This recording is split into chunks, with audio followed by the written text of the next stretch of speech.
afternoon, Chief Dr. Akin Fapohunda. Good afternoon. Thank you very much for joining me in this conversation. You are aware that in the last couple of days, you have set the Nigerian political space on fire, and I must give it to you. Many will say, what have you done? Before we get into that, may you please introduce yourself as a background for those that will listen to this conversation. Thank you very much. I'm a senior citizen in the country, being about 70 years of age. I was in the Federal Public Service as a director. I rose from level 8 to level 17. And after 8 years as director, I retired in December 2000. Since then, I'm in the private educationalist. But then in 2017, I've been interested in the affairs of the country in more specific terms. And I've been part of the group called Voice of Reason in Yoruba Land, where we drafted an alternative to the 1999 Constitution completely. I did 90% of the work on that document. It was launched in public space. In 2021, I became a member of the Eminent Elders Forum. About 300 senior citizens of Nigeria in that body. We produced a document on the way forward to Nigeria. And in recent times, I'm now a member of the Coalition of Indigenous Ethnic Nationalities of Nigeria. We're also thinking of how to do better than we are doing now. So I have interest in the country doing better, and I have ideas on how to move Nigeria forward. Okay. Let me come to the meat of the matter.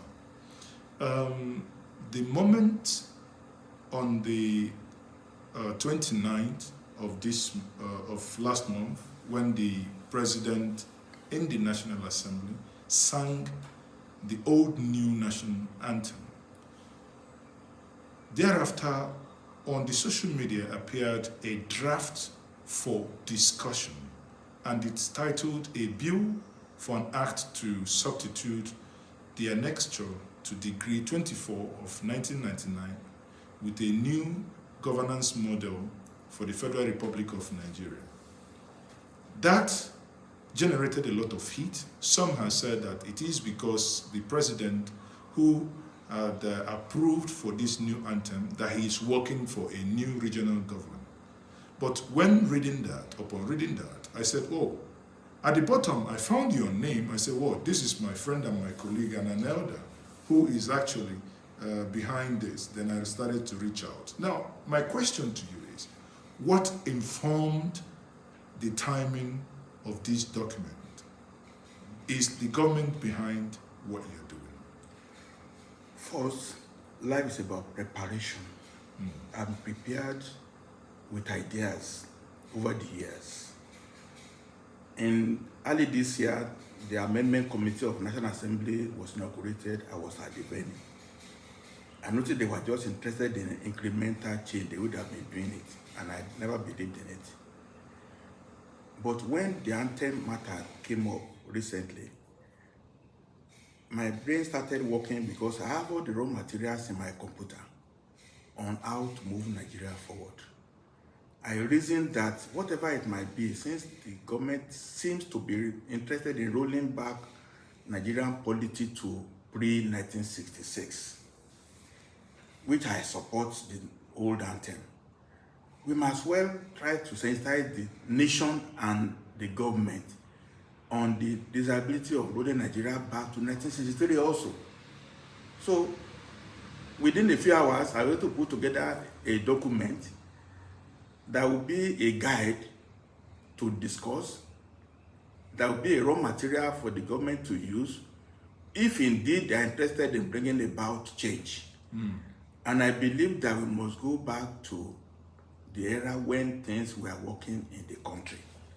So I put a document in, and the response made there's a vacuum in the polity. People are waiting for some drastic change, which is against the run of play being adopted by the National Assembly. And they were so quick in disclaiming the document without even knowing where it's coming from. So the moment is here for the country to have a very deep conversation about the way we are.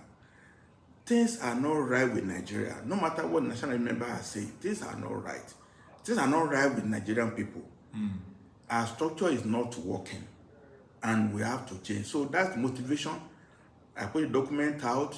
People said, "Oh, I should have said it." No. I want the public to discuss from ground up now. Seeing what has now happened, that the topic is quite interesting to the people. We are now to package the document properly now and submit to the president himself, to the National Assembly. We want people now to seize the opportunity and work for change. Nigeria needs drastic change, not incremental change.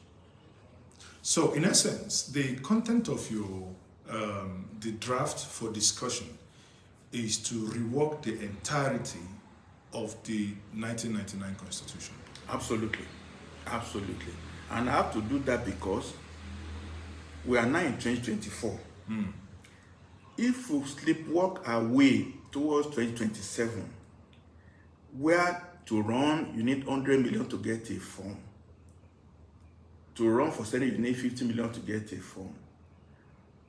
Then we are going to be in for a very big disappointment. How? It means money bags will own the system. And they said that will come in 27 now, they will need SUV for themselves too. Because that's this. So if you don't start to bring about change now, to bring citizens who really want to work for the people into the system, and we have less than 1 year to do something, because the change will not happen overnight. It will take some period. So I will dwell into it that we just have to change. If you don't do anything 27, then for the next 10 years, we are sentenced to bad governance. Okay, so didn't we say the same thing? I recall during the COVID period, many of us, when we used to have a lot of Zoom meetings and we discussed some of these things, people warned that if certain things didn't happen before 2021, 2022, for the 2023 election, that we're going to find ourselves. Some even argue that the nation will no longer exist. But here we are existing, but some would also argue that we are now using oxygen, or we are on a life support. But we have been on this life support for so long.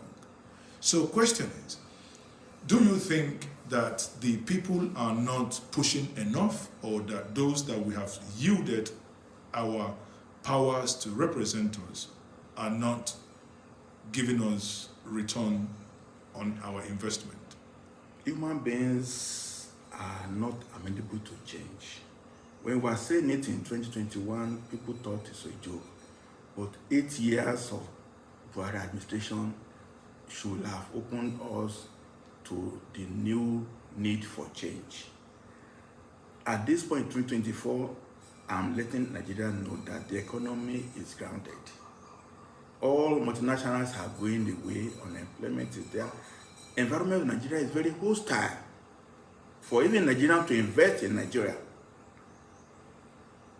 Running diesel, we have not tackled power problem, we have not tackled electricity problem, we have not tackled any problem.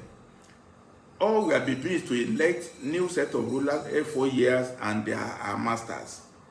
When are we going to start problem of development? Are we going to continue with just politics? And until we look at the structure of Nigeria, to decentralize it, to lower the temperature, you go and work in your own territory. But we are still Nigerians. We have competitive spirit from all across Nigeria on who can do better, who can do well, the way it was in the early 60s. If we don't bring that back, we're going to lose another 4-year opportunity. I pray we don't, because we need to act now to bring about change to the polity. Okay. In that document so produced by you and authored, what are the highlights? Obviously it's 18-page document. So the question is, If someone says, in 2 minutes, can you summarize the highlight that you want the Nigerian people to probably, to be their takeaway, maybe to go back to their various reps and to say, these are the things we are demanding, to see if we take that approach, maybe it might work this time around. From 1970, when oil came in, we were just 4 regions, and after the war, then 12 states. Money was no object in the country. We were just breaking down. Even brothers who are living in the same house say, oh no, I can't live with you anymore. Go and let me get my own house separately. Because money was just surplus. We brought in the whole world, come and dance in Nigeria, first act. So with 12 states, 19 states, 21 states, 29 states, 36 states, all centers of consumption, of spending money, not producing anything. But we have now in 2024 where the revenue of government solely now is to pay interest, not even the principal. We are bankrupt. We are bankrupt. That's just the truth of the matter. We need to rehabilitate again in a point where we'll be efficient in management of resources. The document here now is that we cannot sustain 36 regions of Nigeria. We cannot sustain 774 regions of local government in Nigeria. They are unproductive centers of governance. Can we free resources now so that instead of running for Senate, go and set up industry in your local government, go and set up business. Don't make government to be the only source of employment. So we need to reaggregate the political entities.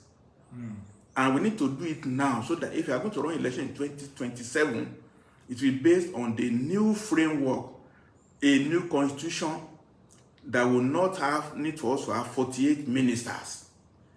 We are not going to have 750 federal parastatals in Abuja. Many of them doing the same thing. For instance, there is Voice of Nigeria, News Agency of Nigeria, FRCN, NTA, all doing what? Each of these 4 bodies have office in 36 states, and they are drawing salary. Who is watching NTA? They are creating employment. Well, disguised employment. And fundamentally, we have JAMB, we have NECO, we have WAEC. Students are just being tasked. In other countries, you do only 1 exam to enter university, but we are doing 3. So there are many areas of waste that we have to look into. We don't need to just keep pouring our resources away on useless level. We need to go into AI. We need to develop IT. This money can be free to be developed, infused into other parts of the economy. So time is now for us to act. It will take 2 or 3 years to organize, and prepare a document that's acceptable so that 27 elections will be based on the new framework where election will not be so monetized. Must I go to campaign the whole country? After paying 100 million for form, I will spend 10 billion to be holding rallies and just shouting, not even having for you to say what you want to do for the people. Okay, Tinubu, now what has he promised?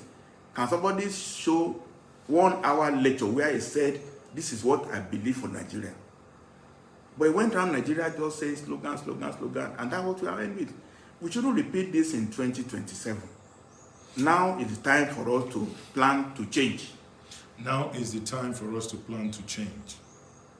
That is a very interesting word. Then I take on this. You're basically saying that the National Assembly would take a lead on this. But I'll ask, when you published this and when this document went viral, the same National Assembly disowned you, disowned the document, never even bothered to find who is behind it and to call for discussions. Are they the same people you want Nigerians to take this to again? Well, we cannot plan a military coup.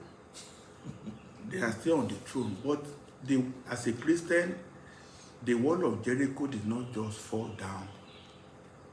It takes consecutive action of people to say no. even in contemporary world, in America, there was March on Washington in 1962, led by Martin Luther King. They marched on Washington. And the government that was for whites, they knew now that the blacks cannot take no for an answer. So there was Bill of Rights for the black people. There was affirmative action for black people. So this document is to kickstart awareness.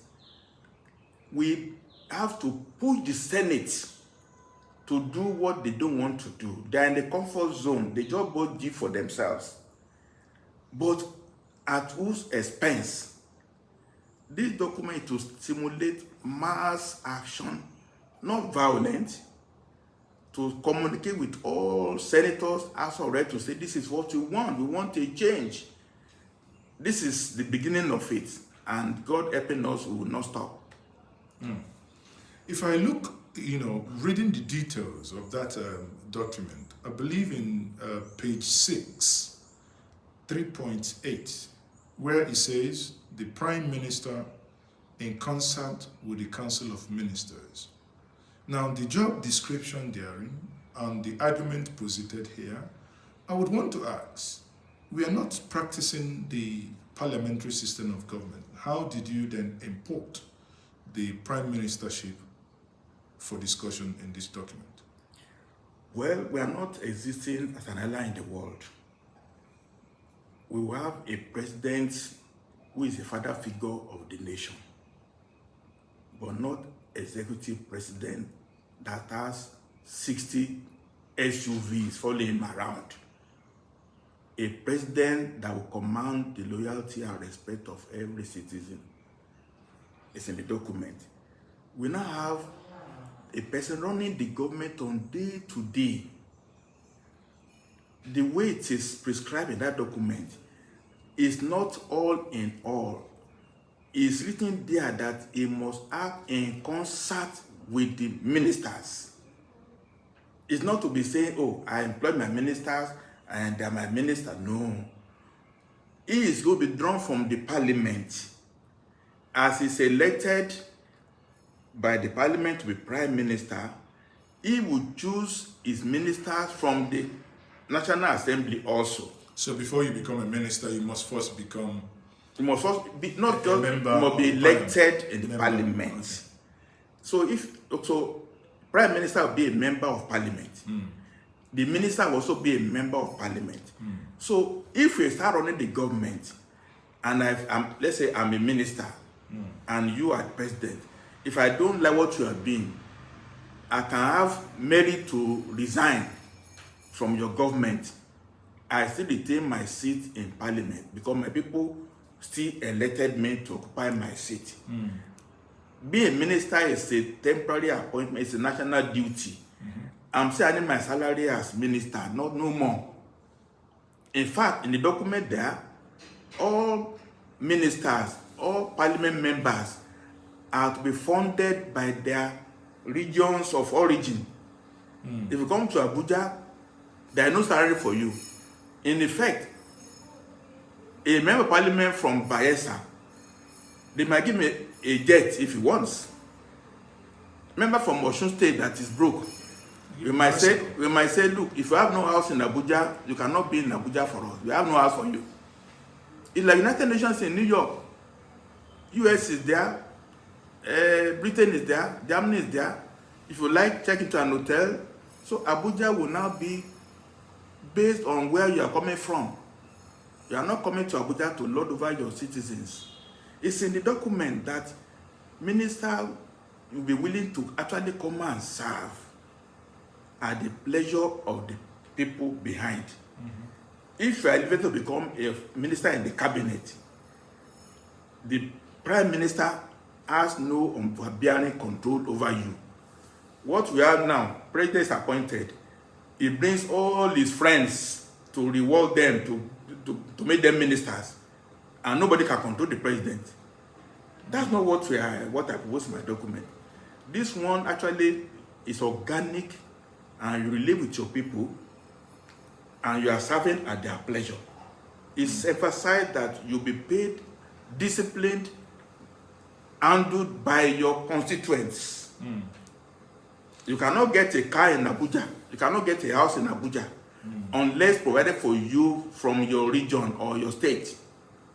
That's a novel provision in my document.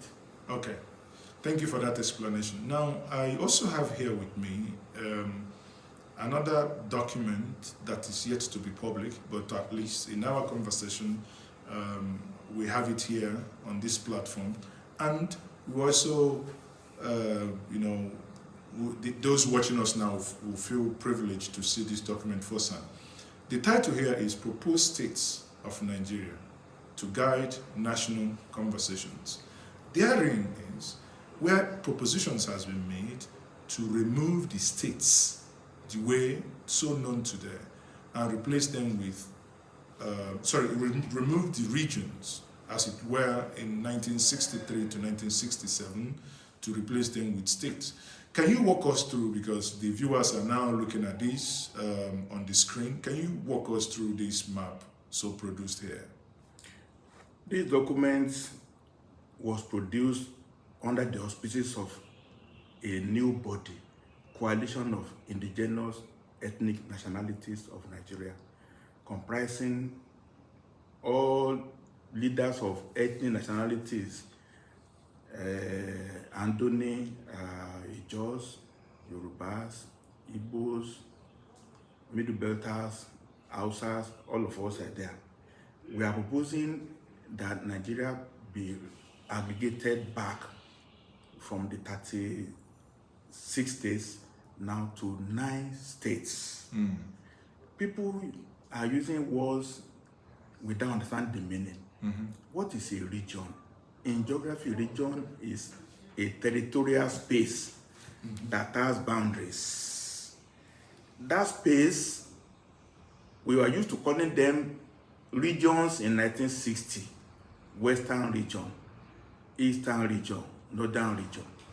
In 1967, we changed to states, but it was still not Eastern state, not Western state, Western state at that time.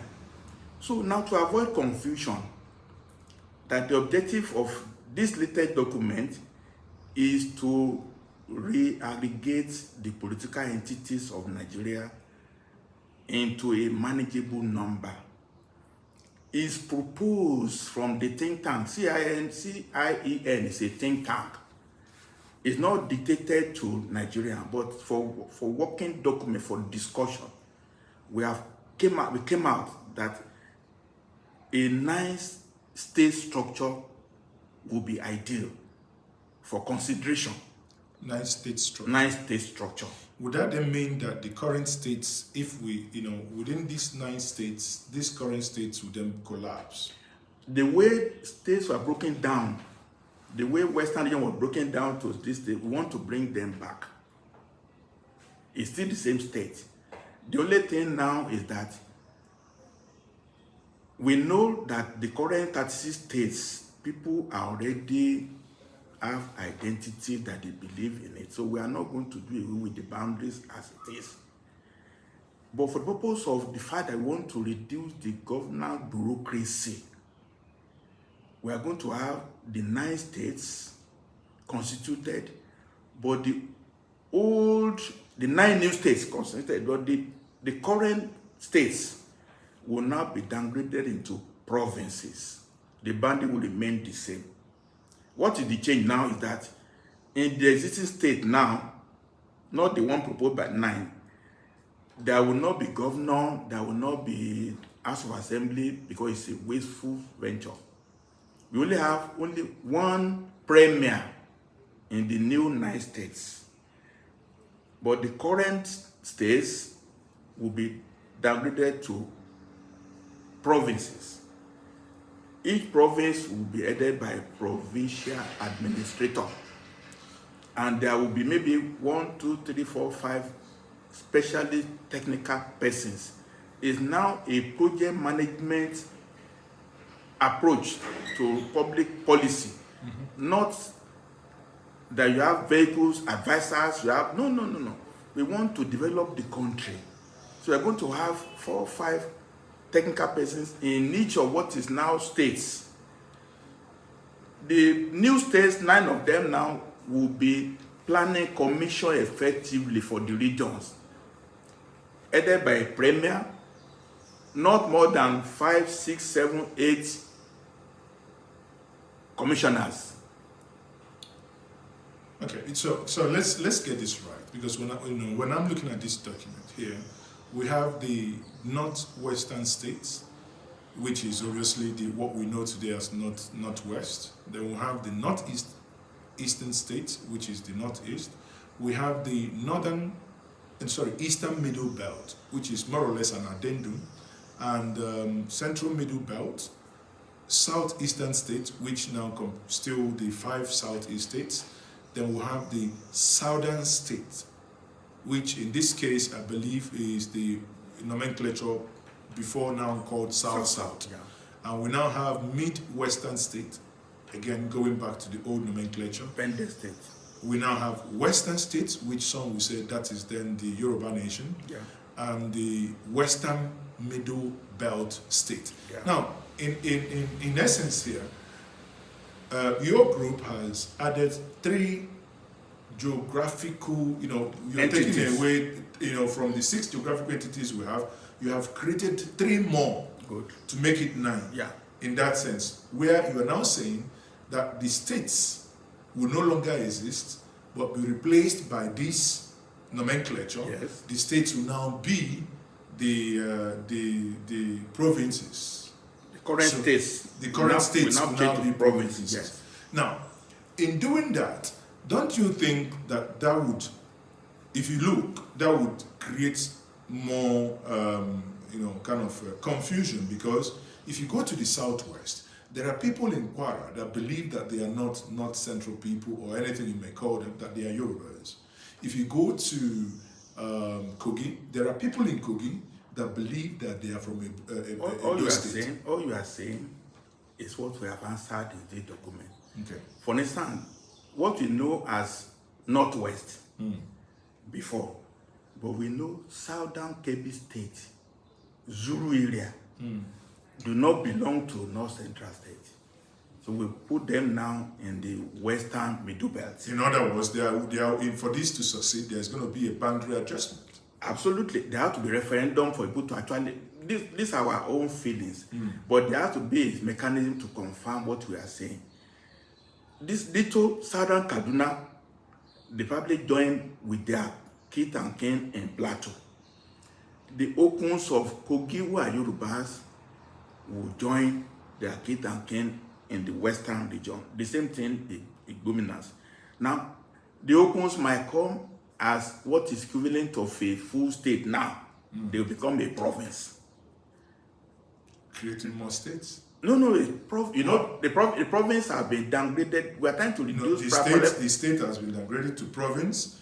So if you create a new province, inadvertently you've created a new state. But in what you are posing now, the states will now be at liberty to organize themselves the way they wish. Okay. They can create as many entities as they want, but there is no federal allocation to back it.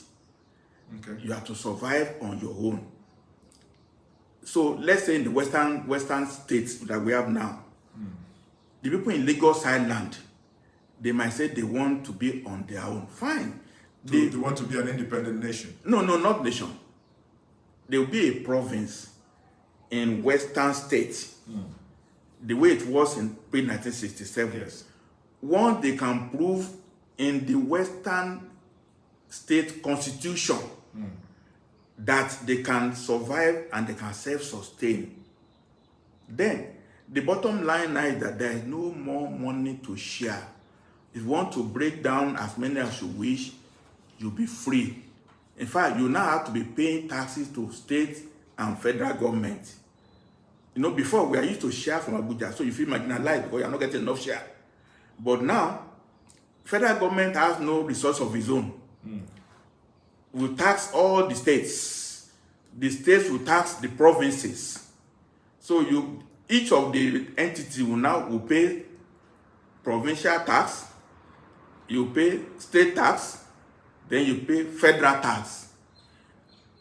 In the short time, people will know that you just have to work and eat. There is no more crude oil of Niger Delta for people to just dig their teeth into. But then all parts of Nigeria have resources. Chinese are mining all minerals in Nigeria because we are just irresponsible. Chinese are just like rats all over Nigeria.